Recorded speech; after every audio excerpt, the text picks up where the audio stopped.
It's my honor to introduce Chandu from 7th standard, who will you enlighten with their perspective Indian construction articles.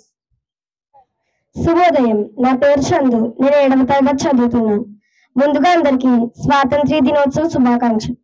ఈ రోజున మనమందరం ఆంగ్లేయుల నుండి స్వాతంత్ర్యం పొందినందుకు ఈ దినాన్ని జరుపుకుంటున్నాం. స్వాతంత్ర్యం తర్వాత మన భారత రాజ్యాంగం అమల్లోకి వచ్చింది.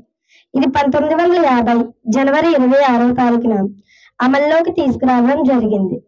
దీనిని డాక్టర్ బిఆర్ అంబేద్కర్ గారు రచించారు. అప్పట్లో దీనిలో 395 ఆర్టికల్లు మరియు 8 షెడ్యూళ్లు ఉండేవి. కానీ ప్రస్తుతం మన భారత రాజ్యాంగంలో 448 ఆర్టికల్స్ మరియు 12 షెడ్యూల్స్ ఉన్నాయి.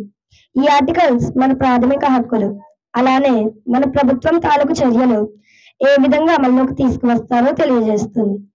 ఈ ఆర్టికల్స్ లోంచి నేను మీకు ఇప్పుడు కొన్ని చెప్పబోతున్నాను. ఆర్టికల్ 1 భారత యూనియన్ మరియు దీని భూభాగం. 2వ ఆర్టికల్ కొత్త రాష్ట్రాలను చేర్చుకోవడం లేదా స్థాపించడం. 3వ ఆర్టికల్ కొత్త రాష్ట్రాల ఏర్పాటు, సరిహద్దుల పేర్లు మార్చడం.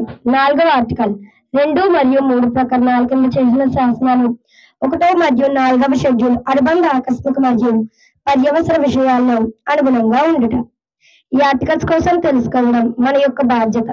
మనమందరం భారతీయులుగా మన భారత రాజ్యాంగాన్ని తెలుసుకోవాలి, గౌరవించాలి. జై హింద్.